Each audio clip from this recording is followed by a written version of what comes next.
Esa mañana, mi camioneta Ford Lobo había desaparecido.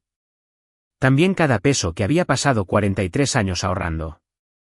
Luego sonó mi teléfono. Mi hija se rió antes incluso de saludar. Papá, por fin tengo mi propia vida. Me llevé todo. La casa está vendida. Buena suerte. Miré hacia mi cochera vacía, respiré lentamente y respondí con una sola palabra: está bien. A mis 67 años, mis mañanas ya no comienzan con una alarma. Comienzan con mis rodillas. La mayoría de los días, la izquierda se queja primero, luego la derecha se une como si no quisiera quedarse fuera. Me senté en el borde de la cama hasta que el dolor se calmó en algo con lo que pudiera lidiar. Esa ha sido mi rutina desde que me jubilé del taller de Caterpillar en Monterrey hace casi 5 años.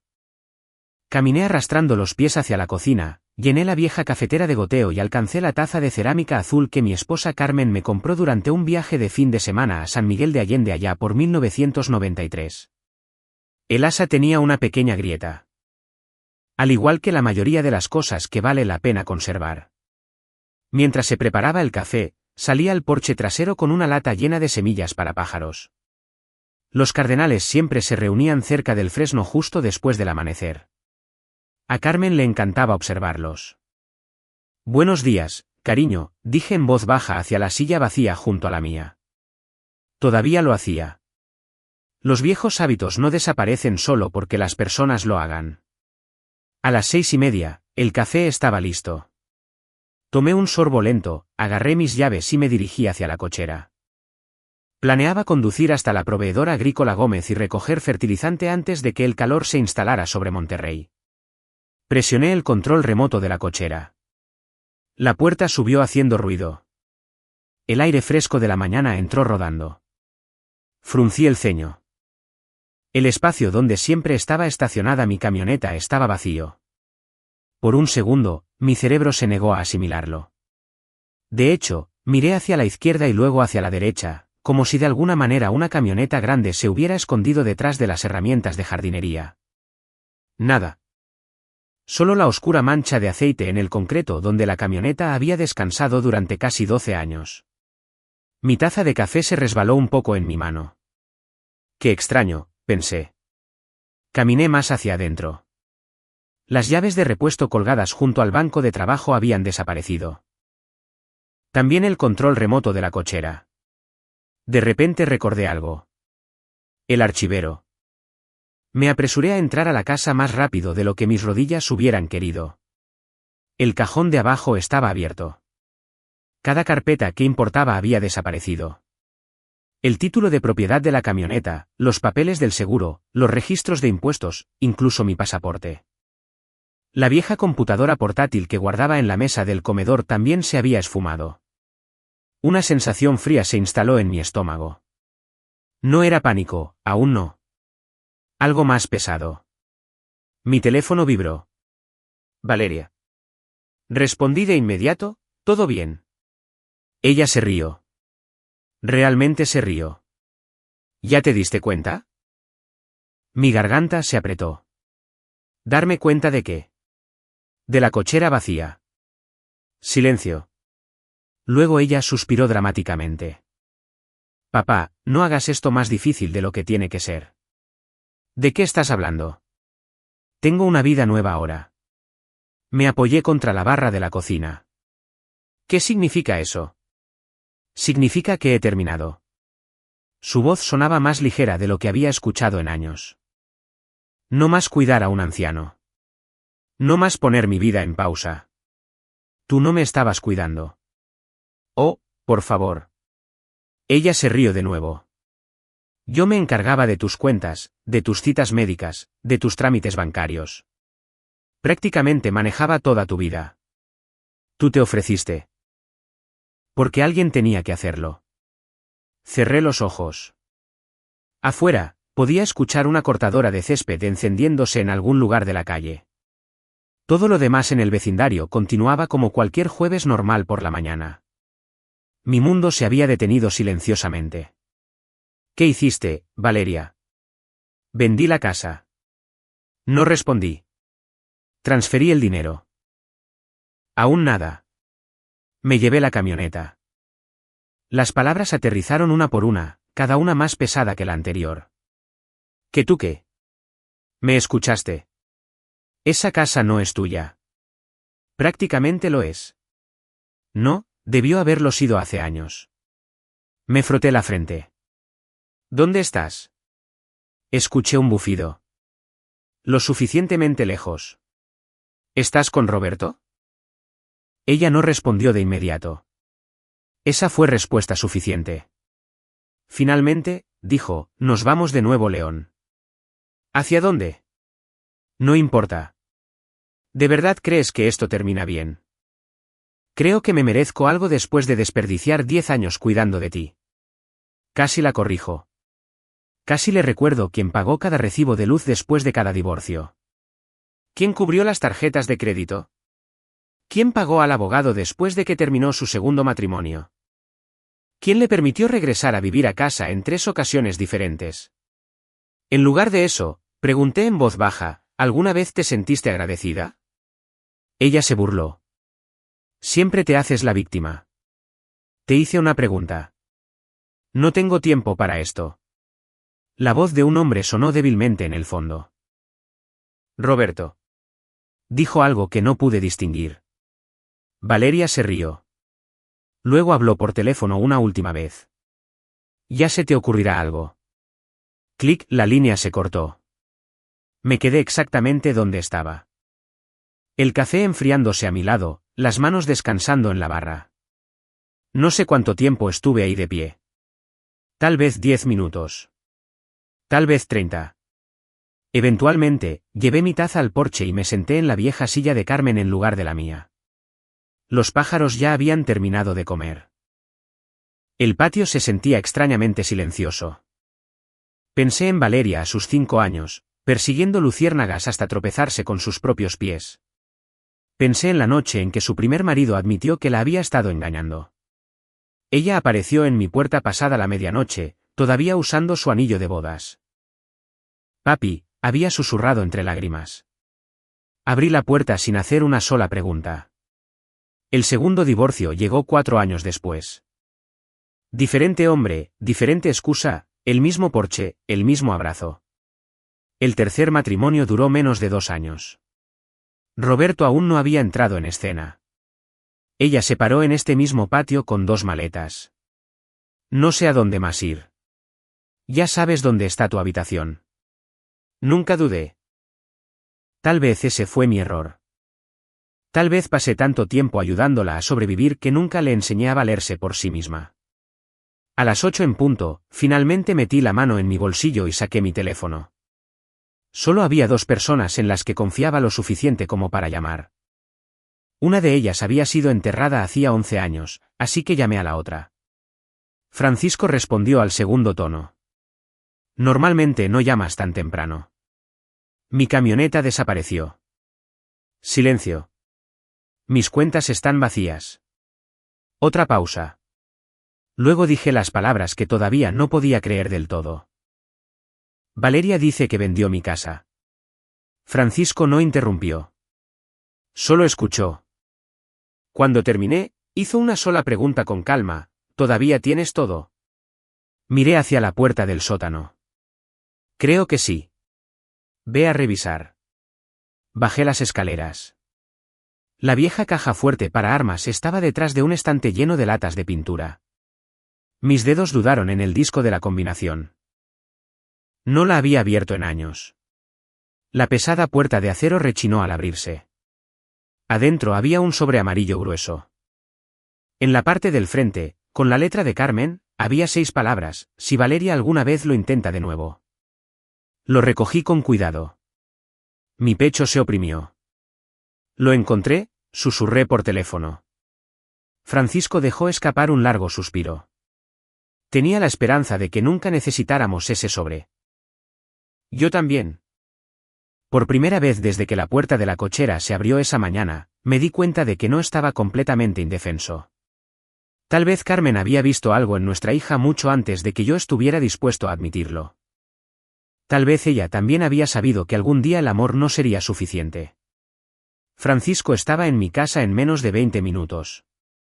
Conducía la misma camioneta Chevrolet Silverado verde descolorida que había tenido desde antes de que ambos nos jubiláramos. La puerta del conductor todavía rechinaba cuando él se bajaba. No perdió tiempo preguntando cómo me sentía. Había pasado 32 años como detective del Estado. Sabía que las emociones podían esperar. La evidencia no. Entró a la cocina, miró mi café intacto y luego mi rostro. ¿Dormiste algo anoche? Dormí bien. Te ves terrible. Me he visto terrible durante 10 años. Eso le sacó la sonrisa más pequeña. ¿Me parece justo? Llevamos el sobre amarillo arriba y esparcimos todo sobre la mesa del comedor. Carmen siempre llamaba a esa mesa el juzgado familiar. Cada decisión importante en nuestra casa se había tomado allí. Planes de vacaciones, solicitudes de ingreso a la universidad, papeleo del hospital. Incluso la primera bicicleta de Valeria se había armado justo a un lado. Ahora la misma mesa sostenía documentos que rezaba nunca tener que usar. Francisco abrió cuidadosamente el sobre.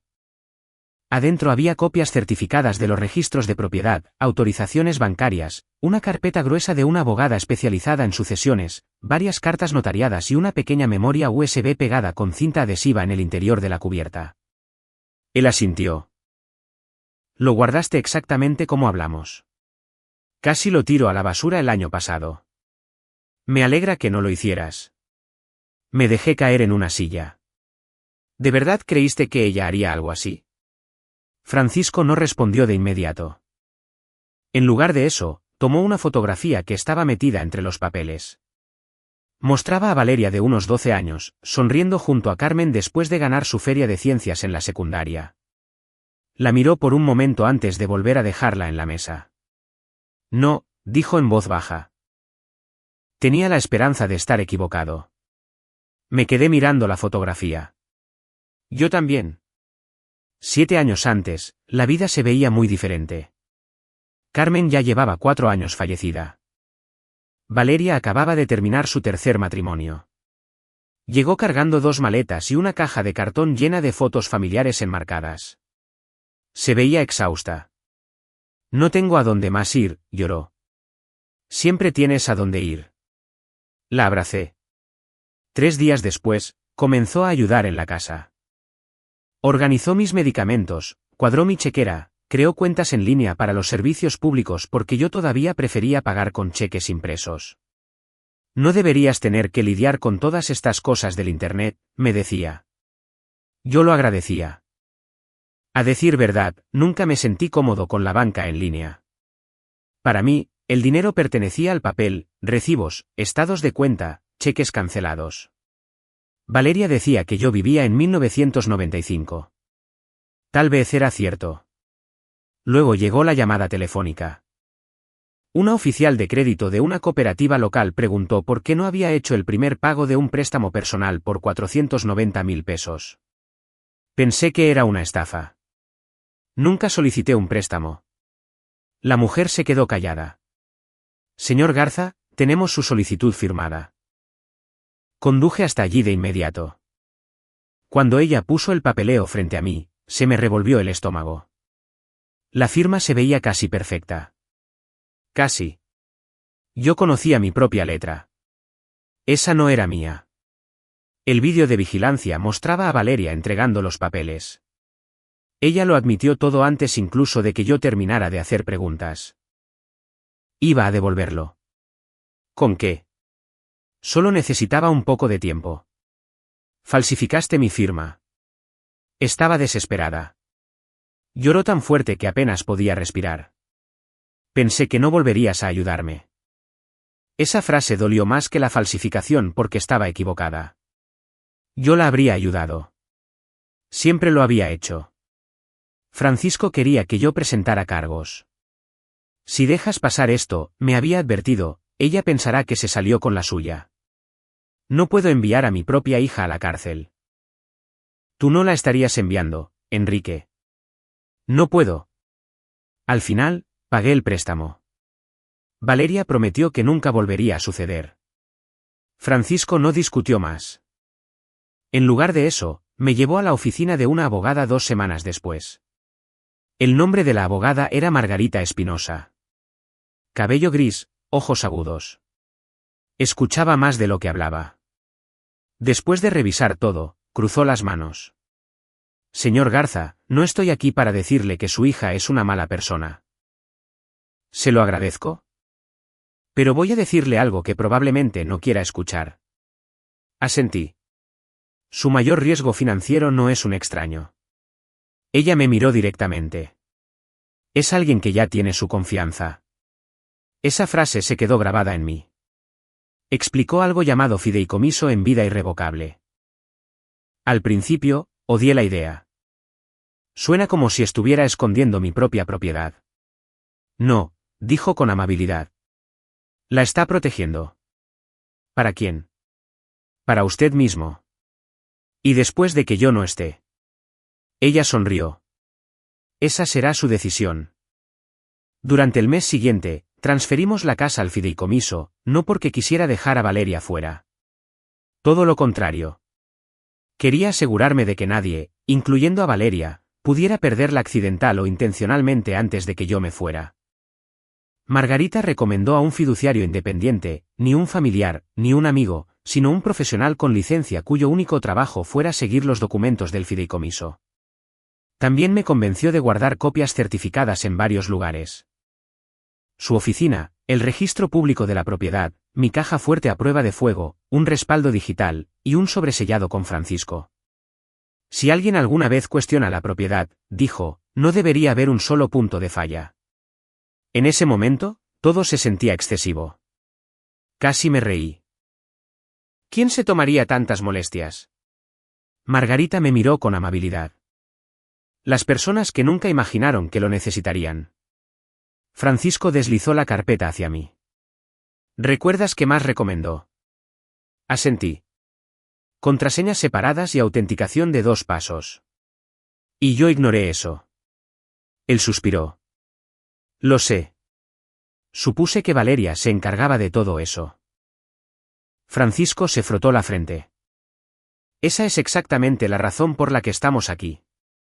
El timbre de la puerta principal sonó. Ninguno de los dos había invitado a nadie. Francisco caminó hacia la ventana. Un sedán sin marcas. Una mujer se acercó al porche llevando un portafolio de cuero. No llevaba uniforme, solo ropa formal. Francisco abrió la puerta. Usted debe ser la detective Cruz. Ella extendió la mano. Leticia Cruz, División de Delitos Financieros. Estrechó mi mano con firmeza. Señor Garza, lamento que nos conozcamos en estas circunstancias. La invité a pasar. No se sentó de inmediato. En cambio, miró cuidadosamente alrededor de la habitación. Fotografías familiares. La cobija tejida de Carmen doblada sobre el sofá. El viejo reloj de péndulo en la esquina. Nada escapó a su atención. Finalmente, se sentó frente a mí. Ya hablé con su banco. Mi corazón se hundió. Creen que las transferencias fueron autorizadas a través de su cuenta en línea. Yo no autoricé nada. Lo sé. Ella abrió su carpeta. La buena noticia es, hizo una pausa. Alguien cometió varios errores. Francisco se inclinó hacia adelante. ¿Qué tipo de errores? La transferencia de propiedad presentada ayer no coincide con los registros de propiedad del Estado. Deslizó un papel hacia nosotros. El sello notarial electrónico no existe. Otra página. El certificado de firma digital no pasó la autenticación. ¿Otra? ¿Y esto? Golpeó el documento final con el dedo. Ni siquiera es la versión correcta de un poder notarial duradero de Nuevo León. Francisco levantó una ceja. Entonces, quien haya hecho esto descargó un formato falso o uno desactualizado. Leticia asintió. De cualquier manera, no se sostiene. Por primera vez esa mañana, sentí algo además de dolor. No esperanza exactamente, sino certeza. Valeria no se había salido con la suya. Leticia me miró directamente. Señor Garza. Sí. Esto ya no es simplemente un desacuerdo entre miembros de la familia. Ella cerró la carpeta. Estamos investigando robo de identidad, fraude bancario, fraude electrónico y conspiración. La habitación se quedó en completo silencio. Afuera, una camioneta pasó lentamente frente a la casa. La vida en nuestra calle continuaba como cualquier otro martes. Dentro de mi cocina, todo había cambiado. Durante los siguientes 3 días, mi teléfono nunca sonó. Ni una sola vez. Ninguna disculpa, ninguna explicación, ningún mensaje de enojo, nada. Seguí revisándolo de todos modos. Los padres viejos hacemos cosas tontas. Nos decimos a nosotros mismos que estamos revisando el clima o mirando la hora, cuando lo que realmente esperamos es una llamada perdida de alguien que solía necesitarnos. Cada noche antes de acostarme, ponía mi teléfono en la mesa de noche con la pantalla hacia arriba. Cada mañana, seguía en blanco. El lunes siguiente, tenía terapia física en el Hospital San José. Mis rodillas habían estado empeorando desde el invierno, y mi médico insistió en que dejara de fingir que todavía tenía 50 años. La sala de espera olía a café y desinfectante. Un televisor montado en la esquina transmitía un programa de entrevistas matutino que nadie estaba viendo. Me registré, saludé a la recepcionista con la cabeza y tomé mi asiento habitual junto a la ventana. Un hombre mayor frente a mí me reconoció. ¿No solías trabajar allá en Caterpillar?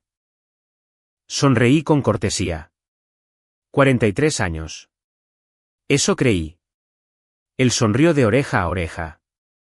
Una vez arreglaste mi cargador frontal allá por 2009. Probablemente me quejé de ello. Definitivamente lo hiciste. Por un segundo, ambos nos reímos. Se sintió extraño, como si mi cuerpo recordara cómo hacerlo antes de que mi mente lo hiciera. Una terapeuta llamada Emilia salió llevando una tabla de apuntes. Señor Garza. Ese soy yo.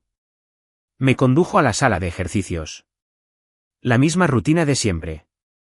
Estiramientos, trabajo de equilibrio, plataforma de pasos, bandas de resistencia. A la mitad de la sesión, notó que yo no estaba prestando atención. ¿Se siente bien hoy? Intento estarlo. Ella esperó. Las buenas terapeutas saben que el silencio suele decir la verdad más rápido que las preguntas. Finalmente, preguntó con delicadeza, ¿tiene familia cerca? Asentí. ¿Una hija? Lo ayuda mucho. Las palabras se atoraron en algún lugar detrás de mis costillas. Miré mis rodillas mientras apretaba la banda de resistencia. Tengo una hija. Emilia no se apresuró a llenar el silencio. Solo no sé si todavía tengo una familia. Ella me apretó el hombro en silencio. ¿Lo lamento? Yo también. Cuando llegué a casa, la camioneta de Francisco ya estaba en la entrada. Estaba sentado en mi porche con 2 tortas de tortas el rey. Pavó, ya me conoces. Me entregó una. Supuse que olvidaste almorzar. ¿Así fue? Has olvidado 3 comidas en 4 días. ¿Estás contando? Alguien tiene que hacerlo. Comimos sin hablar durante varios minutos. Las cigarras eran lo suficientemente ruidosas para llenar el silencio. Finalmente, Francisco metió la mano en el bolsillo de su chaqueta y me entregó varias páginas impresas. ¿Qué estoy viendo? El Facebook público de Valeria. Fruncí el ceño. No quiero ver eso. Creo que necesitas hacerlo. Suspiré y tomé las páginas. La primera foto mostraba a Valeria de pie junto a una alberca en algún lugar de Cancún. Llevaba unos lentes de sol que yo nunca había visto. Roberto estaba parado detrás de ella con un brazo alrededor de su cintura. Ambos estaban sonriendo. El texto decía, por fin libre. Nuevos comienzos. ¿Sin arrepentimientos? La segunda foto mostraba muebles costosos siendo entregados en un departamento. La tercera, un bolso de diseñador completamente nuevo. Me quedé mirándola durante mucho tiempo. No por el bolso, sino porque Carmen había usado la misma cartera de cuero durante casi 20 años. El cierre apenas funcionaba hacia el final. Se negaba a reemplazarla porque, como siempre decía, si algo todavía hace su trabajo, ¿por qué tirarlo? Es curioso cómo 2 personas pueden crecer en la misma casa y aprender lecciones completamente diferentes. Francisco le dio otro bocado a su torta. ¿Estás enojado? Negué con la cabeza. No, mintiendo un poco. ¿Qué estás sintiendo realmente? Doblé los papeles con cuidado. ¿Cansado? Él asintió. Eso lo creo. 2 días después, la detective Leticia Cruz llamó. Señor Garza, ¿tiene unos minutos? Sí los tengo. Quería darle una actualización. Agarré una libreta del cajón de la cocina. Adelante. Hemos confirmado que la transferencia de propiedad fue rechazada por el registro público. Cerré los ojos. Entonces, la casa nunca se vendió legalmente. Dejé escapar un aliento que no me había dado cuenta de que estaba reteniendo. ¿Qué pasa con el dinero? Parte ya ha sido congelado. Algunas transferencias electrónicas grandes desencadenaron automáticamente una revisión adicional. Significa que quien las inició se movió demasiado rápido. Eso sonaba como Roberto, siempre impaciente. Leticia continuó. También solicitamos registros de transacciones de varias instituciones financieras. ¿Encontraron algo? Encontramos bastante. Su tono cambió. Menos conversacional, más profesional. Señor Garza, ¿el nombre de Roberto Valdés aparece en alguna de sus cuentas financieras? No. Eso es lo que esperábamos. Hizo una pausa. Pero la computadora de su oficina aparece en varios registros de inicio de sesión. Fruncí el ceño. ¿Cómo es eso posible? Creemos que su hija le dio acceso. Mi estómago se apretó. Oh, Leticia continuó, él la convenció de hacerlo. Aproximadamente una semana después, Leticia me invitó a la oficina de delitos financieros. El edificio no era impresionante, solo otra oficina gubernamental con paredes beige y alfombra descolorida. Me recibió con un vaso de papel con café. Negro, ¿verdad? Se acordó. Hago el intento. Me condujo a una sala de conferencias. Un gran monitor mostraba una línea de tiempo, fechas, horas, transferencias bancarias, ubicaciones de teléfonos, registros de propiedades, todo conectado con líneas de colores. Leticia señaló hacia una sección. Aquí es donde las cosas se ponen interesantes. Amplió un grupo de transacciones. ¿Ve estas? Asentí. Todas ocurrieron en un lapso de 3 horas. Demasiado rápido. Mucho muy rápido. Hizo clic de nuevo. Apareció otra pantalla. También solicitamos copias de seguridad de la nube. Pueden hacer eso con una orden judicial. ¿Qué encontraron? Leticia giró el monitor hacia mí. Mensajes de texto. Cientos de ellos. La mayoría eran entre Valeria y Roberto. No quería leerlos, pero un mensaje me llamó la atención. Valeria, ¿de verdad tenemos que movernos tan rápido?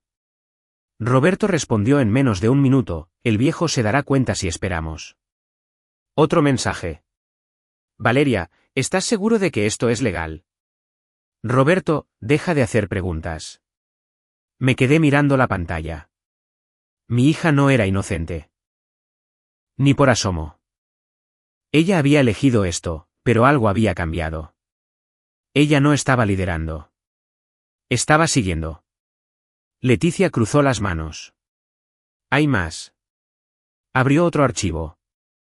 Hemos vinculado a Roberto Valdés con 3 investigaciones previas que involucran a víctimas de la tercera edad. Mi corazón se hundió. ¿3? Una en Coahuila. Pasó una página. Una en Tamaulipas, y otra en San Luis Potosí. ¿Qué pasó? Diferentes métodos. Me miró directamente. Mismo patrón. Persona mayor. Nueva relación romántica, actividad financiera repentina, transferencias grandes, desaparición de bienes. Me sentí enfermo. Entonces, Valeria pudo haber creído que lo estaba ayudando. Leticia asintió. ¿O creía que eran socios? ¿Y no? La expresión de Leticia se suavizó. Empiezo a pensar que ella también estaba siendo manipulada. Me froté la cara con ambas manos. Una parte de mí quería odiar a Valeria. Habría sido más fácil. En cambio, me imaginé a la niña pequeña que solía correr a mi cochera después de la escuela llevando los dibujos que había hecho. Papi, mira lo que hice. ¿Cuándo había desaparecido esa niña pequeña? ¿O simplemente había dejado de notarlo? Esa noche, Francisco vino con cañas de pescar. Iremos mañana. No tengo muchas ganas de pescar. ¡Qué bueno! Me entregó una caña. Yo tampoco. Entonces, ¿por qué ir? Porque sentarte en esta casa no cambiará nada. Subimos el equipo a su camioneta. Mientras cerraba la puerta trasera, me miró. ¿Sabes cuál es la parte más difícil? ¿Cuál? ¿Todavía quieres que ella llame? No respondí porque tenía razón. Incluso después de todo, una parte de mí todavía esperaba que sonara mi teléfono. Que ella llorara. Que ella dijera, papá, me equivoqué. En lugar de eso, a la mañana siguiente, la detective Cruz llamó antes de las 7. Su voz era tranquila. ¿Estamos listos? ¿Listos para qué? Respondió en voz baja. El día de mañana lo cambia todo. Miré hacia mi entrada vacía. Por primera vez desde que Valeria se fue, me di cuenta de que el siguiente capítulo no trataría de recuperar mi dinero.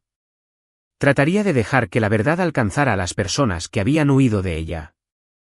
Me desperté antes del amanecer porque alguien estaba tocando mi puerta principal. No golpeando fuerte, solo 3 toques constantes. Del tipo que de inmediato te dice que quien está afuera no está vendiendo nada. Miré el reloj. 5:47 de la mañana. Por una fracción de segundo, me pregunté si lo había imaginado. Luego vinieron otros 3 toques. Me levanté despacio de la cama, mis rodillas protestando antes de que mis pies siquiera tocaran el piso. La casa se sentía inusualmente quieta. Miré por la ventana delantera. 2 camionetas de la policía, un sedán sin marcas. Mi estómago se apretó. Aunque la detective Leticia Cruz me había advertido que algo sucedería hoy, ver esa cantidad de vehículos afuera de tu casa tiene una forma de hacer que tu pulso olvide todo lo que sabes. Abrí la puerta. Leticia estaba en el porche vistiendo una chamarra rompevientos azul marino con el bordado Unidad de Delitos Financieros en el pecho. Junto a ella había 2 oficiales uniformados y un hombre que llevaba varias cajas de evidencia. Buenos días, señor Garza. No se siente como uno. Ella me dio una sonrisa comprensiva. Lo sé. Francisco se estacionó en mi entrada justo cuando ella hablaba. Salió de su camioneta llevando 2 cafés. Supuse que te ganaría en llegar aquí. Leticia se rió suavemente. Tiene buena sincronización. Francisco me entregó un vaso. ¿Vas a comer? Todavía no. Deberías. No creo que pueda. Él miró hacia Leticia. ¿Están listos? Ella asintió. Estamos aquí para recoger los documentos originales. Pasen. Trabajaron metódicamente. Nadie se apresuró. Nadie revisó la casa de manera desordenada. Leticia usó guantes blancos mientras examinaba cada documento. Comparó copias certificadas con los registros electrónicos en su computadora portátil. El papeleo del fiduciario, el acuerdo original del fideicomiso, las declaraciones del impuesto predial, el acta de defunción de Carmen, mi licencia de conducir. Todo fue fotografiado antes de ser colocado en carpetas de evidencia. Un oficial más joven notó un viejo retrato familiar colgado sobre la chimenea. Tiene una hermosa familia. Sonreí cortésmente. Solíamos tenerla. Pareció avergonzado. Lo siento. Está bien. Leticia levantó la vista de la mesa del comedor. Esta fotografía fue tomada aquí hace 20 años. Quédesela. No planeaba regalarla. Ella sonrió. ¡Qué bueno! Alrededor de las 7:30, noté algo inusual afuera. La señora Martínez, de enfrente, estaba de pie en su porche delantero mirando. Un minuto después, otro vecino salió. Luego otro. En menos de 15 minutos, la mitad de la cuadra parecía haber encontrado una razón para recoger su correspondencia. Francisco miró a través de las persianas. El vecindario está despierto. Probablemente ya decidieron que soy un criminal. Él bufó. Por lo general deciden antes de saber algo. No se equivocaba. Monterrey no es una ciudad pequeña, pero vecindarios como el mío todavía funcionan como comunidades pequeñas. La gente nota los autos desconocidos, especialmente las patrullas. El teléfono de Leticia vibró. Miró la pantalla. Ya empezó. ¿Qué cosa? Giró el teléfono hacia nosotros. Alguien había subido una foto de mi casa a la página de Facebook del vecindario. 8 vehículos de la policía en la casa de Enrique Garza esta mañana. ¿Alguien sabe qué está pasando? No había 8. Había 3. Para el quinto comentario, alguien afirmaba que me habían arrestado por fraude fiscal. Otro supuso violencia doméstica. Una mujer escribió, siempre pensé que algo en él parecía extraño. Francisco puso los ojos en blanco tan fuerte que pensé que desaparecerían. La gente me sorprende. Me reí a pesar de mí mismo. Tanta imaginación. Leticia negó con la cabeza. Desafortunadamente, los rumores se mueven más rápido que los hechos. A casi 300 kilómetros de distancia, Valeria vio la misma publicación antes de que Leticia la llamara. No lo supe hasta mucho después. La detective Cruz me contó más tarde cómo fue la conversación. Valeria respondió al segundo tono. Hola, habla Valeria Valdés. ¿Quién pregunta? Detective Leticia Cruz, Delitos Financieros de Nuevo León. Una pausa. Luego Valeria se rió. Ah, esto es sobre mi papá. Sí, ya vi la publicación de Facebook. ¿Otra risa? Le dije a Roberto que eventualmente arruinaría algo. Leticia esperó. Valeria continuó. Entonces, finalmente lo arrestaron. Leticia respondió con calma, no. Silencio. Estamos en la casa de su padre porque necesitamos evidencia adicional. ¿Qué evidencia? La evidencia en su contra. Según Leticia, Valeria no habló durante casi 10 segundos. Luego susurró, ¿qué?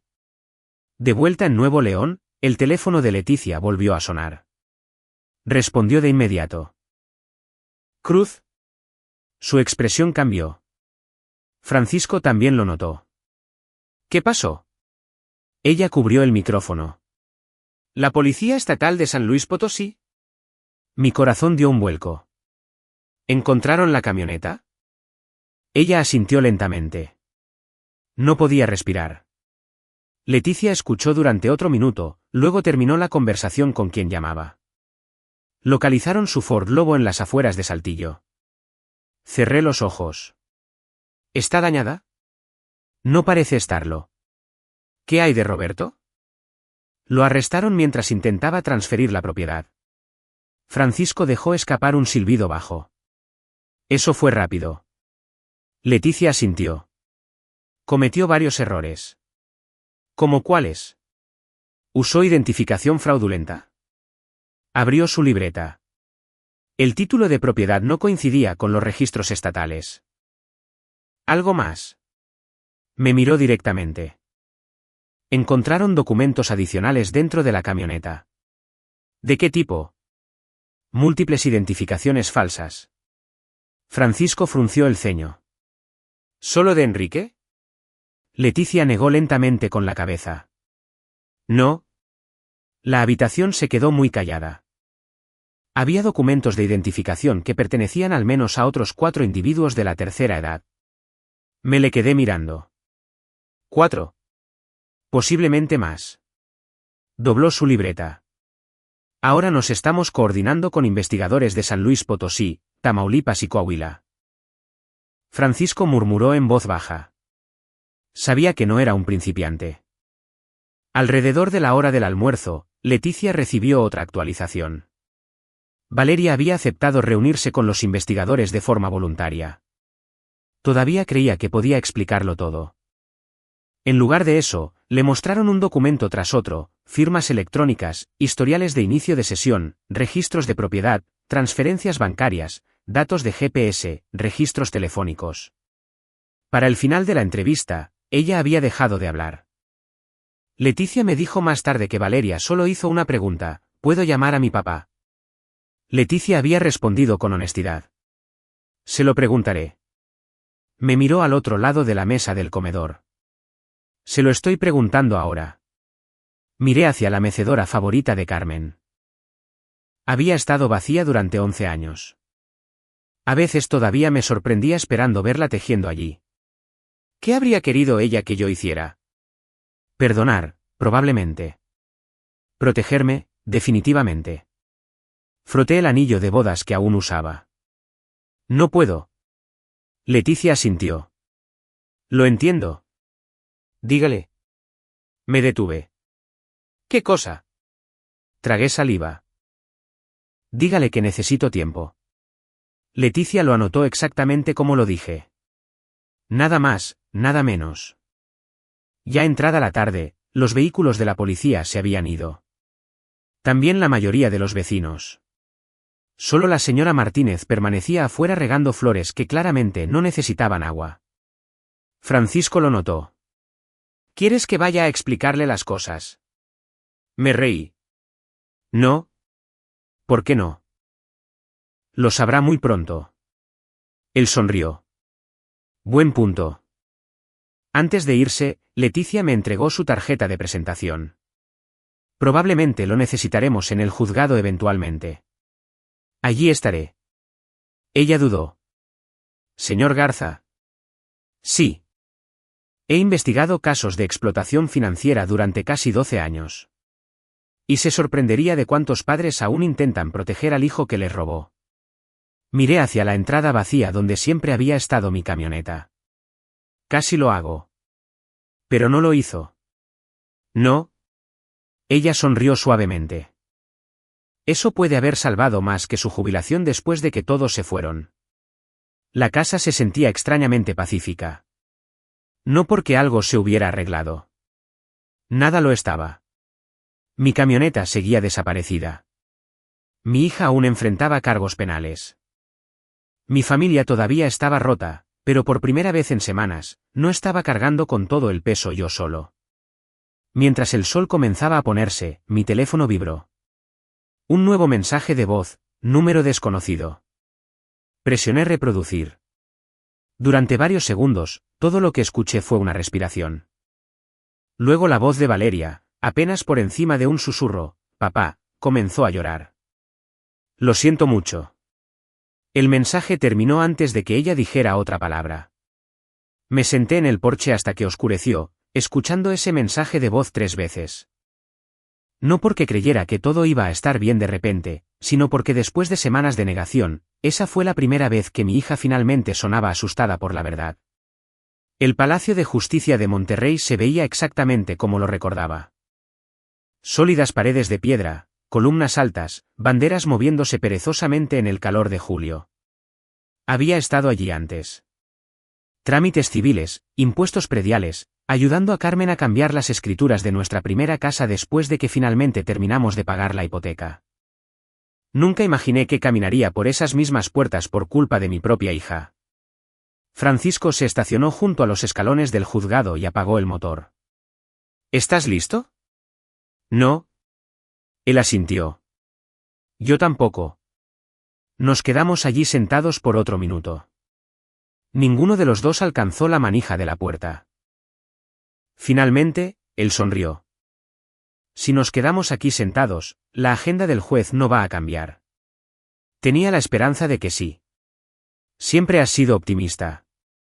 Eso me hizo reír, aunque solo fuera por un segundo. La sala del tribunal no estaba llena, pero había más gente de la que esperaba. Algunos reporteros estaban sentados en silencio en la parte de atrás. Varios vecinos me reconocieron. La señora Martínez pareció avergonzada cuando nuestras miradas se cruzaron. Se acercó antes de que comenzara la audiencia. Enrique, ¿está bien? No, no lo está. Respiró hondo. Le dije a la gente que probablemente tú eras el que estaba en problemas. Lo escuché. Me avergüenzo de eso. Sonreí. Todos nos hemos equivocado con las personas. Ella bajó la mirada. Te debo una disculpa. Me la acabas de dar. Apretó mi brazo antes de regresar a su asiento. Francisco se inclinó más cerca. Esa mujer ha hablado más sobre este caso que la televisión local. Lo sé. Al menos hoy tendrá algo preciso de qué hablar. Las puertas de la sala se abrieron. Valeria entró primero. No llevaba la ropa cara de las fotos que había visto en internet.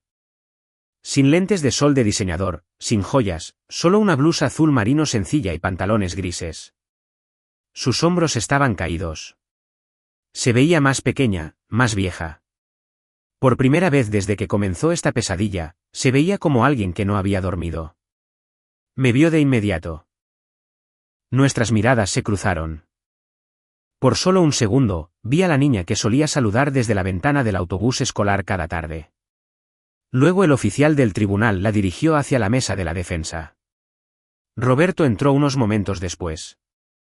Incluso entonces, se portaba con confianza. Traje planchado, cabello perfecto. Sonrió a alguien en el público como si estuviera asistiendo a una reunión de negocios en lugar de a una audiencia penal. Esa sonrisa desapareció una vez que el fiscal comenzó a hablar. El Estado comenzó con los registros financieros. Un testigo tras otro explicó la evidencia. Un funcionario del registro público describió los documentos de propiedad falsificados. Un investigador bancario guió al jurado a través de las transferencias electrónicas. Un analista de ciberseguridad mostró los registros de inicio de sesión en monitores grandes. Cada transacción, cada dirección IP, cada marca de tiempo. El fiscal no levantó la voz. No lo necesitaba. Los hechos pueden ser más fuertes que el enojo. El abogado de Roberto intentó argumentar que Valeria manejaba las decisiones financieras. El abogado de Valeria afirmó que Roberto la manipuló. Luego, la detective Leticia Cruz subió al estrado. Respondió a cada pregunta con calma. Claramente, sin exagerar, el fiscal preguntó, «Detective Cruz, basándose en su investigación, ¿quién inició la transacción de propiedad fraudulenta?» Leticia miró hacia el jurado. La evidencia muestra que Roberto Valdés preparó los documentos falsificados. ¿Y quién proporcionó acceso a las cuentas financieras del señor Garza? Leticia hizo una pausa. Valeria Valdés proporcionó a sabiendas las credenciales de la cuenta y la información personal. La sala se quedó en silencio. Sin música dramática, sin jadeos, solo silencio. Porque todos entendieron exactamente lo que significaban esas palabras. Después del almuerzo, el fiscal presentó mensajes de texto recuperados de copias de seguridad en la nube. Uno apareció en la pantalla de la sala del tribunal. «Valeria, ¿de verdad lo necesitamos todo?» Roberto respondió, «Si vamos a hacer esto, lo haremos solo una vez».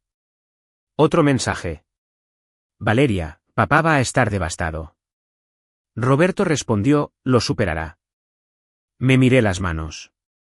No quería leer más. Luego llegó el mensaje que pareció drenar cada gota de color del rostro de Valeria. «Roberto, el viejo no se dará cuenta. Llévate todo». Nadie habló, ni siquiera Roberto. Su abogado se quitó los anteojos lentamente. El fiscal simplemente dejó que el silencio se mantuviera. A veces el silencio es más fuerte que otra pregunta. Luego fue mi turno. El oficial llamó mi nombre. Caminé hacia el estrado de los testigos con cuidado, no porque estuviera nervioso, sino porque mis rodillas todavía me recordaban cada mañana que ya no era joven. Después de prestar juramento, me acomodé en la silla. El fiscal sonrió amablemente. «Señor Garza, ¿cuánto tiempo trabajó como mecánico de maquinaria pesada?» 43 años. ¿Qué era lo que más disfrutaba de ello? No esperaba esa pregunta. Lo pensé por un momento. Arreglar cosas. ¿Qué tipo de cosas? Motores, excavadoras, retroexcavadoras. ¿Y por qué lo disfrutaba? Porque la mayoría de los problemas tienen una causa. Él asintió. Y una vez que encuentras la causa, por lo general puedes arreglarla. El fiscal esperó, luego preguntó en voz baja, ¿creía que las personas funcionaban de la misma manera? Miré hacia Valeria. Estaba mirando fijamente la mesa de la defensa. Por un largo momento, no pude responder. Finalmente, dije, así lo creía. ¿Qué cambió? Tragué saliva. Pasé años creyendo que si amaba a mi hija lo suficiente, si seguía ayudando, eventualmente dejaría de necesitar ser rescatada. La sala del tribunal estaba completamente inmóvil. Ya no la estaba protegiendo. Mi voz se quebró. La estaba protegiendo de hacerse responsable de sus propias decisiones. Hice una pausa, tratando de estabilizarme. Pasé 40 años reparando máquinas descompuestas. Una leve sonrisa cruzó mi rostro. Resulta que los motores son más fáciles. Incluso el juez sonrió ante eso, solo brevemente. El fiscal me dio las gracias y luego se sentó. El contrainterrogatorio duró menos de 10 minutos. El abogado de Roberto sugirió que yo le había dado a Valeria acceso a mis cuentas voluntariamente. ¿Así fue? Entonces, ella tenía su permiso para ayudar a pagar las cuentas. ¿Conocía sus contraseñas? Sí. Entonces, ¿por qué estamos aquí? Lo miré directamente. Porque nunca le di permiso a nadie para fingir ser yo. Asintió una vez. No hay más preguntas. Antes de dictar sentencia, el juez permitió que Valeria hablara. Se puso de pie lentamente, con las manos temblando. Culpé a todos durante toda mi vida. Se secó las lágrimas. A mis exesposos. Tomó otro respiro. A mi mamá por morir. Luego me miró. A mi papá por siempre hacer que todo estuviera bien. Comenzó a llorar abiertamente.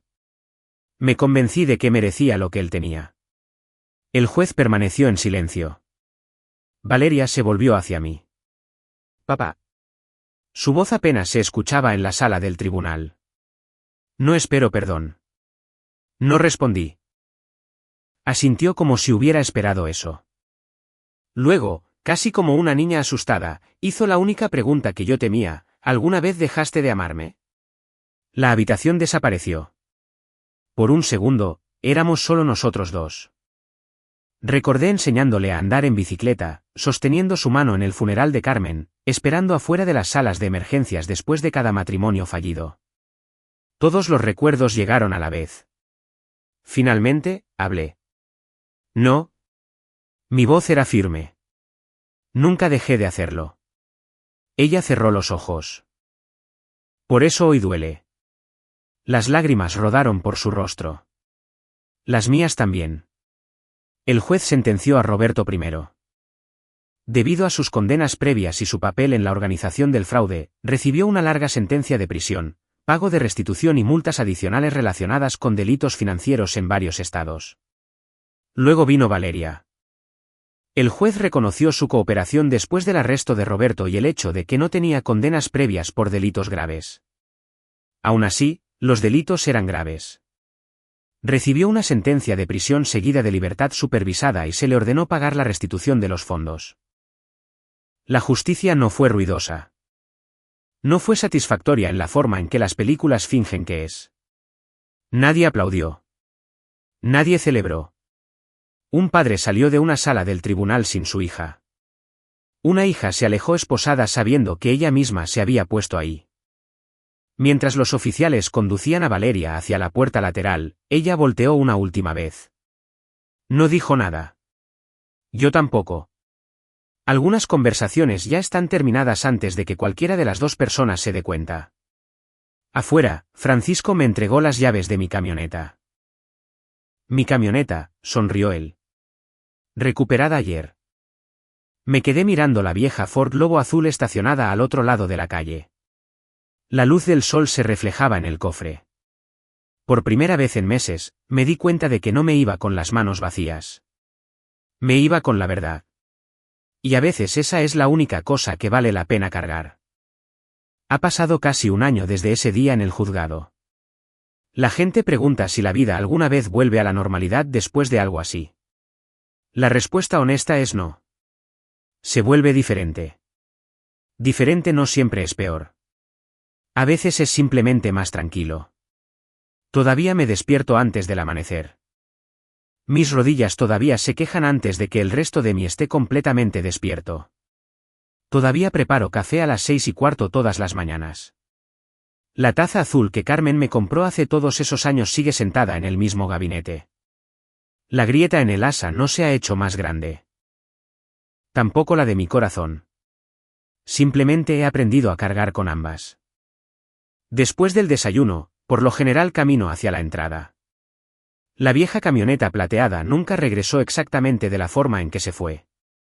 El seguro cubrió algunas reparaciones después de que los investigadores terminaron con ella, pero eventualmente decidí venderla.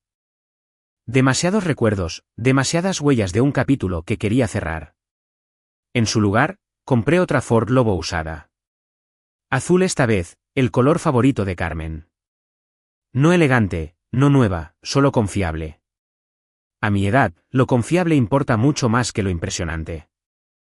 Todos los miércoles y viernes, soy voluntario en un taller mecánico sin fines de lucro en el lado norte de Monterrey. Reparamos autos para personas mayores que no pueden pagar los costos de mano de obra. La mayoría de los mecánicos allí están jubilados como yo. Uno trabajó para Ford. Otro pasó 30 años arreglando autobuses escolares. Bromeamos diciendo que entre los 4 hemos olvidado más sobre motores de lo que la mayoría de las agencias de autos jamás supo. Un miércoles por la tarde, una anciana trajo un Buick de 20 años con problemas de transmisión. Se disculpó 3 veces antes de entregarme las llaves. Me da vergüenza traer algo tan viejo. Sonreí. Señora, la mitad de las personas que trabajan aquí son mayores que su auto. Se rió con tantas ganas que tuvo que secarse las lágrimas de los ojos. Momentos como ese me sorprendían. No porque fueran graciosos, sino porque honestamente no estaba seguro de volver a reír después de todo lo que había pasado. La curación no suele llegar toda de una vez. Se cuela silenciosamente, una tarde ordinaria a la vez. Francisco todavía pasa casi todos los sábados. A veces pescamos, a veces no. La verdad es que pasamos más tiempo tomando café que atrapando algo. Una fresca mañana de octubre, nos sentamos junto a la presa de la Boca con nuestras líneas de pesca en el agua. Ninguno de los dos había tenido un pique en más de una hora. Francisco finalmente me miró. ¿Sabes qué? ¿Qué? Somos pésimos pescadores. Siempre hemos sido pésimos. Entonces, ¿por qué seguimos haciéndolo? Miré a través del agua. Porque los peces no hacen preguntas incómodas. Se rió. Brindo por eso. Nos sentamos en silencio por un rato. Luego Francisco hizo la pregunta que había evitado durante meses. ¿Has sabido algo de Valeria? Asentí. Algunas cartas. ¿Respondes? No de inmediato. ¿Qué te dijo? Las primeras en su mayoría pedían perdón. ¿Y el resto? Pedían dinero. Francisco suspiró. Eso es decepcionante. Un poco, pero no me sorprende. Las cartas seguían llegando cada pocas semanas. Algunas eran solo de una página. Otras se extendían a 5 o 6. Escribía sobre trabajos en la prisión, clases de consejería, libros que había comenzado a leer. Se disculpaba una y otra vez. A veces le creía. A veces no estaba seguro. Una frase se quedó conmigo, ya no sé en quién me convertí. Leí esa línea al menos 10 veces porque yo tampoco estaba seguro. Un domingo lluvioso por la tarde, finalmente decidí responder. No escribí mucho, solo unas pocas líneas. Luego caminé hacia el closet del pasillo y abrí una vieja caja de fotos. Adentro había cientos de fotografías, cumpleaños, mañanas de Navidad, viajes de campamento, obras de teatro escolares. Finalmente encontré la que estaba buscando. Valeria a los 5 años. Estaba sentada sobre mis hombros durante la feria del estado. Tenía algodón de azúcar por toda la cara. Carmen de pie a nuestro lado riendo tan fuerte que no estaba mirando a la cámara. Siempre me había encantado esa foto. Hice una copia, no el original. Algunos recuerdos pertenecen al hogar. En el reverso de la copia, escribí una oración, aún recuerdo a esta pequeña niña, espero que la encuentres de nuevo. Doblé la foto dentro de la carta. Nada más, nada de dinero, nada de consejos, nada de promesas, solo la verdad. Alrededor de un mes después, recibí otro sobre. Adentro había solo una breve nota. Papá, lloré durante 1 hora después de ver esa foto. Gracias por recordar la parte de mí que yo olvidé. No había una petición de dinero. No había una excusa. Por primera vez, no había nadie más a quien culpar. Doblé la carta con cuidado y la coloqué dentro del viejo baúl de cedro de Carmen. No porque todo se hubiera arreglado. No lo estaba. La confianza no vuelve a crecer de la noche a la mañana. A veces nunca vuelve a crecer por completo. Pero las personas aún pueden cambiar. Si Valeria realmente lo haría, solo el tiempo podría responderlo. A finales de noviembre, la detective Leticia Cruz pasó por el taller. Había estado en el área y quería saludar. Me estrechó la mano. Se ve diferente. Perdí peso. Ella sonrió. No, duerme mejor. Pensé en eso. Supongo que sí. Miró alrededor del taller. Entonces, esto es la jubilación. Pensé que la jubilación significaba sentarse a no hacer nada. Y me aburrí. Se rió. Tengo buenas noticias. ¿De qué tipo? La mayor parte de los fondos robados fueron recuperados. Asentí. Lo escuché. El proceso de restitución se está moviendo más rápido de lo esperado. ¡Qué bueno! Ella ladeó la cabeza. No suena muy emocionado. Me limpié la grasa de las manos con un viejo trapo de taller. Dejé de medir mi vida por el dinero que perdí. Entonces, ¿con qué la mide ahora? Miré a través del taller. Un veterano mayor estaba sonriendo después de escuchar que su camioneta finalmente arrancaba. Un joven voluntario estaba ayudando a otro mecánico a organizar las herramientas. Afuera, las hojas de otoño caían a la deriva por el estacionamiento. Paz. Leticia sonrió. Creo que se ha ganado un poco. La Navidad llegó con la mezcla habitual de felicidad y dolor en el corazón. La bota navideña de Carmen todavía colgaba sobre la chimenea. La mía también. La de Valeria se quedó empacada en el ático. No por enojo, sino por honestidad. Algunas tradiciones necesitan tiempo antes de que puedan regresar. Esa noche, me quedé en el porche trasero sosteniendo una taza de café. Copos de nieve caían a la deriva bajo la luz del porche. Por un momento, casi escuché la voz de Carmen. No realmente. Solo la memoria haciendo lo que hace la memoria. Ella habría estado orgullosa de que finalmente aprendí algo que había entendido años antes. Puedes amar a alguien con todo tu corazón y aún así negarte a permitir que destruya tu vida. Esas dos cosas pueden existir juntas. Me tomó 67 años entender eso. Desearía que no me hubiera tomado tanto tiempo, pero estoy agradecido de haberlo aprendido.